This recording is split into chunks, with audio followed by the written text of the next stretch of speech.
नाज़िन, ठुल में इंतज़ामिया जी लापरवाही सबब बरसात जो पानी तालके अस्पताल में दाख़िल थी वियो आहे, जॾहिं त अमलो गुम आहे। उन हवाले सां असां सां हिकु भेरो ॿीहर वीडियो लिंक ते मौजूदु आहे धरती टीवी जो रिपोर्टर यासिर कंडराणी। जी यासिर, आगाह कजो, कहिड़ा तफ़सील आहिनि?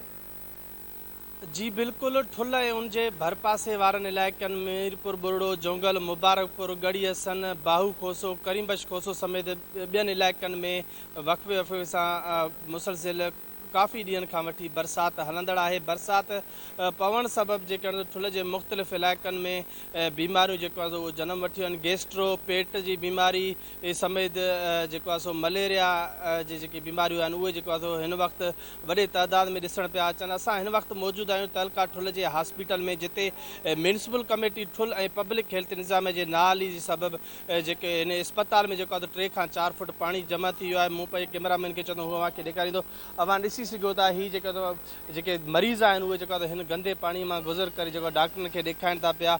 जॾहिं इन हवाले सां असांजो जेको आहे हितां जे अस्पताल जे MS सां ॻाल्हि ॿोल थी त उन जो इहो ई चवणु आहे त असां जेको आहे बार बार म्यूनिसिपल कमेटी पब्लिक हेल्थ इंतिज़ामिया खे जेको आहे हिन पाणी निकाल करण जे लाइ जेको आहे सो गुज़ारिशूं कयूं आहिनि। उनजे बावजूदि बि उहो जेको आहे सो कल लाटार करनि पिया। जेको हिन वक़्तु हीउ जेको आहे सो सिहत जे मर्कज़ जेको सिहत जो घर आहे उन जे अंदरि जेको आहे हीउ पाणी जमा आहे। पाणी जमा हुजण जे करे ईंदड़ वेंदड़ जेके मरीज़ आहिनि उहे जेको आहे सो ॾुखियाईनि खे मुंहुं ॾेई रहिया आहिनि। हिन गंदे पाणी जे करे जेको आहे सो हिते मच्छरनि ऐं मक्खियुनि जो जेको आज़ार आहे उहो बि इंतिहाई वधी वियो आहे, जंहिं करे हितां जेको अस्पताल जो अमलो या ईंदड़ जेके मरीज़ आहिनि उहे सख़्तु ॾुखियाईनि खे मुंहुं ॾेई रहिया आहिनि। मां अव्हांखे ॿुधाईंदो हलां त बरसाति सबबि काफ़ी इलाइक़नि में जेको आहे सो घर ड्रही पट थी विया आहिनि। घर ड्रहण सबबि हिन वक़्तु घर ड्रहण सबबि जेको आहे सो फ़ौत थी वियल ॿारनि, औरतनि या मर्दनि जेको तइदाद आहे उहो तहलके ठुल अंदरि 7 थी वियो आहे। सुबुह जे जेको आहे सो सांझीअ जे दौरान जेको आहे सो ठुल जे वेझो ॻोठु जोंगल पहुड़ जो इलाइक़ो आहे, बख़्शण पहुड़, जिते जेको आहे सो झत किरण सबबि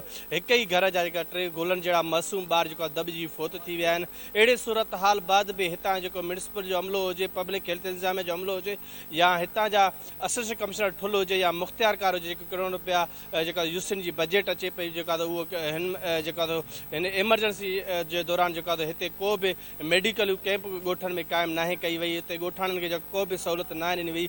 जॾहिं असां ॻोठाण सां ॻाल्हि ॿोल कयोसीं उन ॻोठाण जो इहो चवणु आहे त काफ़ी ॾींहंनि खां वठी बरसाति हलंदड़ आहे। बरसाति हलण सबबि असांजे घरनि जेको आहे उहो किरी पट थियूं, असांजो जेको वॾो जेको नुक़सानु थियो आहे उन समय जानी बि नुक़सान थिया आहिनि। उनजे बावजूदि बि हितां जेकी इंतिज़ामिया आहे उहा जेको कल लाटार करे पई, जेको आहे असांखे का बि वार न पई करे।